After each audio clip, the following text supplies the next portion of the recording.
convocation pour l'honorable député Ousmane Sonko. J'ai pris la convocation, j'ai pris mon véhicule. Je l'ai écrit d'abord un SMS. N'est que bonjour, honorable député Ousmane Sonko. Je suis le capitaine Touré, officier adjoint à la section de recherche. On a reçu une plainte contre vous et on m'a chargé de vous joindre pour les besoins d'une convocation. Il me répond pour me dire que j'habite à la cité Gorgui, je ne me rappelle pas, cité Gorgui, adresse. Le lendemain, je l'avais dit que je viendrais à 10h. À 10h, je ne suis pas venu. Il m'a réécrit un message pour me dire, monsieur Touré, à quelle heure vous viendrez? Je dis que je suis en route. J'ai pris mon véhicule, je suis parti à la cité Gorgui, je lui ai remis la convocation qu'il a déchargée et je suis revenu à la section de recherche. Quand je suis revenu, c'était un samedi, le commandant m'a dit que le procureur a demandé à ce que nous arrêtions Ndaoussi.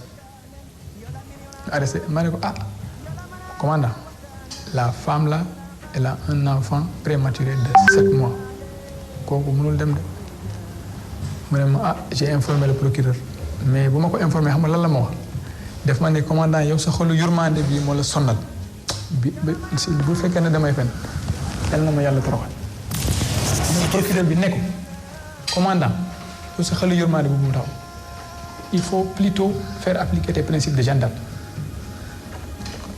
Alors, comme prévu, le commandant m'a dit, exécute les ordres. Je suis très loyal à mon chef. Je suis parti, j'ai exécuté. J'ai dit à la dame, je ne l'ai même pas informé, hein, je me connais Kai. Vous me à mon bureau, je ne l'ai pas dit comment on a amené le diable. Je me connais, vous allez être placé en garde à vue. Vous avez compris? Donc, comme on a remis une convocation au député Ousmane Sonko, il devait venir. Et pour accéder à lui, c'est pour vous expliquer, je ne parle pas de complot, je n'ai rien dit. On a demandé d'arrêter la dame. Et quand on a expliqué au procureur ce qui s'est passé, il a dit au commandant ce que je viens de dire. J'ai convoqué la dame, elle est venue, je l'ai notifié la garde à vue. Mais avant la notification de la garde à vue, dès qu'on était aussi, je l'avais écouté 4 fois. Mais en titre de témoin, parce que je n'ai jamais imaginé que. Mais toutefois, je l'avais notifié tous ses droits concernant cette affaire. Pour vous la madame, moi j'applique les ordres de mes chefs. Mais je vais vous appeler un avocat. Avocat, c'est pas un avocat pour faire que c'est le gars que j'ai connu à la fac qui se battait pour des principes humains. Il va faire son possible pour que la vérité se manifeste pour me dire. Vous avez compris? C'est ainsi que j'ai appelé Maître Bassirou Baldé qui est sorti une fois en parlant. J'ai appelé le maître, il est venu dans mon bureau, je l'ai expliqué, sans pour autant aller dans les détails de l'enquête. Il fait son travail, je fais mon travail. Donc après la notification de la garde à vue, comme je vous ai dit, j'ai appelé Maître Baldé, la dame a demandé, après l'audition et tout, la dame a demandé à aller à l'hôpital pour Nampal Domambi. Hamga Domambi, c'est un prématuré. C'est un prématuré, donc le docteur lui a dit que l'enfant ne pouvait pas vivre d'un lait artificiel. Donc, il fallait le lait maternel. Sinon, il y a un problème. Vous avez compris? Donc, je lui ai dit, allons-y. Maintenant, dès qu'on est arrivé à l'hôpital, j'ai dit à l'avocat que cette dame, si elle se sépare de son enfant, l'enfant va décéder. Il faut qu'elle attache l'enfant avec elle. Pour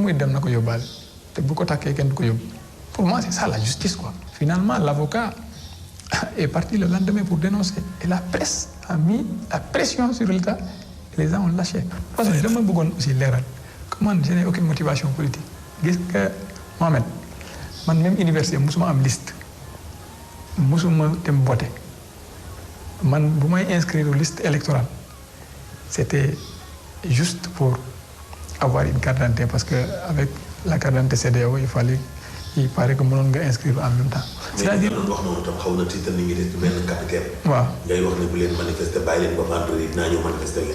vous savez, quand vous cherchez, moi je suis un militaire comme je vous dis, c'est ma stratégie.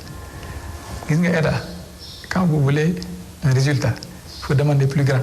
Même quand vous voulez demander du carburant à l'État, vous voulez 5000 litres, demandez 10 000 litres, vous aurez vos 5000 litres. Donc quand tu demandes la démission, avec ce que je sais, ils avaient peur que la jeunesse me suive. Donc ça a joué. Je ne sais pas dire que je suis la cause, mais je sais que ça a joué. Adji Sarr bu lay wax naan la sama patron baa baa du ko yëg. waaw Sidi Mohamed Mbaye tam ne la. baa du ma ci am problème. waaw léegi seen place yooyu ginnaaw audition ba pare ñu ñëwaat ci yow naan la ñun baa duñ ci am problème. waaw. maanaam kon daal dafa nekk nit ñoo xam ne dañ leen doon utiliser lañ xanaa. En fait, en tout cas, moi, c'est la première fois que ñu violé nit mu ñëw sama bureau porter plainte et après muy dellu di ma est-ce que duma ci am problème.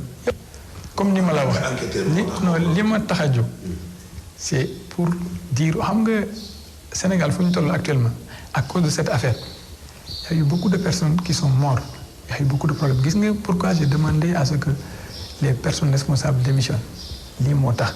pour yow complot la quoi. mënuma wax complot comme ni ma la wax encore une fois moi j'explique ce qui s'est passé gis nga bu ma demee ba remettre sama démission donc j'ai besoin d'expliquer que nit ñi yegg ko après je vais me rendre à mes autorités militaires ils vont faire la procédure me concernant. Ce que j'ai dit je ne regrette pas et je l'assume je n'ai aucun problème. pour yow après dañ lay jàpp. je vais non gis nga yaakaar naa ne man bu ñu may jàpp. c'est-à-dire j'ai pas peur que ñu jàpp ma gis nga formation bu ma def moo gën a métti ay jàpp tous les responsables dans cette affaire une enquête doit être ouverte ñooñu ñëpp ñu jàpp leen le procureur mooy li ma la wax comment on peut nit wax la ne xale bi 7 mois la am nga ne ko non non yow sa xol yurmande bu fekkee ne c'est un procureur de la République xam nga on est un procureur de la République pas un procureur du président de la République bu fekkee procureur de la République la vraiment yaakaar naa ne bu ñu la waxee loolu war nga nangu. mais nga wax loolu ba ñu dem hôpital on a créé un scandale là-bas hôpital bi je tiens à témoigner tout ce qui était à l'hôpital ba minuit foo xam ne des enfants sont en réanimation là-bas ñu nekk fa di indi fa ay coow c'était vraiment triste. ñeneen ñoom ñoo war a démissionner pour yow. à mon avis xam nga nag loolu damay bàyyi sénégalais yi juger te man wax naa li may wax c'est-à-dire sénégalais yi bu ñu fekkee ne que man li ma wax nii ça vaut la peine que le procureur de la République démissionne. ou que le ministre de la Justice démissionne yaakaar naa jar na vous savez le ministre de l'Intérieur moi je considère que c'est un collègue du ministre de la Justice normalement war na xam luy xew. mais pression bi wala ñu lay topp rek moo tax nga. non démissionné wala. du loolu rek c'est parce que comme je vous dis mes principes ont été bafoués vous savez quand je suis un officier de gendarmerie ñu may topp di guetter si oui ou non je suis entré en contact avec une personne. PV bi tam am ñu dindi. hein.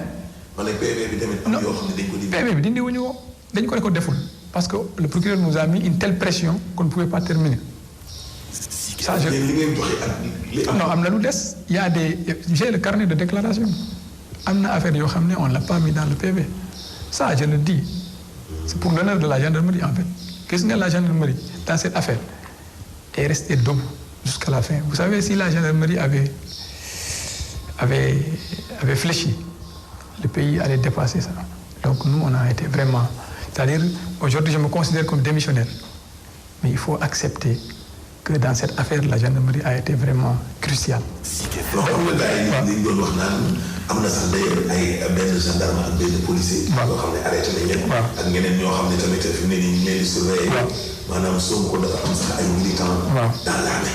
léegi je voulais vous dire une chose xam nga mooy li ma bind ci sama démission je disais que je défie quiconque de produire une preuve matérielle à part le message bu ñu yónni wante ak bu ma demee këram que j'ai eu un contact avec Sonko wala avec une personne autre que peut-être il y a certains avocats moi je suis officier de gendarmerie je suis un enquêteur am na par exemple maître Tall vous vous rappelez l'affaire de la drogue là les 675 kilos c'est maître Tall qui était l'avocat du blanc.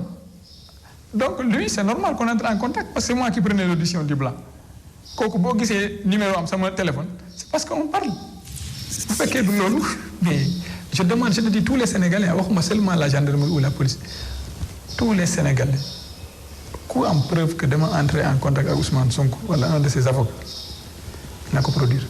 yow daal si kaw gàttal jàpp nga ne manipulation da la am. mënuma wax loolu de manière très claire. mais sànq sa biir wax junj ko quoi.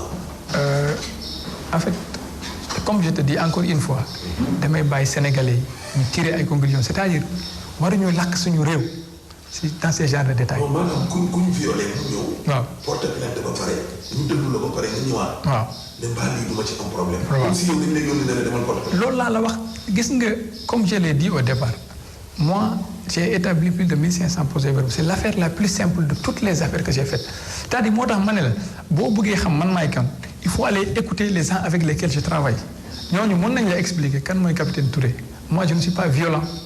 c'est-à-dire moo tax comme ni ma la sama vidéo boobu mu fuité tout ce qui ma ko des mu appelé mu ne ma mais mon capitaine yow yaa nekk si vidéo bi man leen man la de mais comme je vous dis gis nga boo bëggee dem fenn bu ñi xamee fi ngay dem. doo fa yegg moo tax tu es obligé. léegi sa démission. waaw boo paree fii da koy yóbbu. damay dem après SR c'est-à-dire moi je pense c'est ça qui sécurise ma vie comme nit ñi dañ may topp di xool ne est-ce que xam naa dara xamuma dara je me dis que bu nit ñi xamee ne man dinaa wax dara mën nañ ma rey donc léegi ma wax.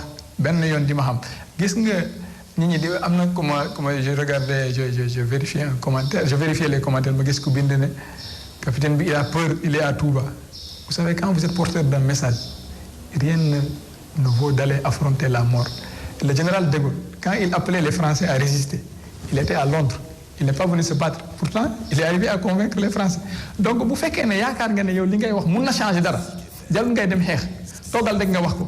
bu fekkee changé na baax na bu fekkee ñi ñi gëmuñu la nga dem toog man nuyu sama maam te di ko remercier di ko gërëm lu bëri c'est-à-dire elle m'a éduqué sur des principes yoo xam ne mosul bëgg ma wàcc la vérité c'est-à-dire li may def ni c'est elle qui me l'a inculqué donc ce qui fait que maa ngi koy massaw bu baax a baax je sais que actuellement il paraît qu'elle a même organisé ay jàng kaamil foofu pour que je puisse vraiment yàlla jàppale ma mais je voudrais qu'elle comprenne que c'est li ma yare si loolu laa nekkee donc je ne suis que mon destin c'est-à-dire gis nga PV affaire bi c'était mon destin c'est-à-dire on était 3 capitaines à la SR commandant bi woo ma ne ma demal def ko donc bu fekkee dëgg dafa war a feeñ da ngay wax expliquer lu xew bu ma reconvoquer demain wala nit interview ma feneen j'essaierai de dire la même chose je suis vraiment très honoré d'avoir servi pour ce pays. Merci. Et merci je vous remercie.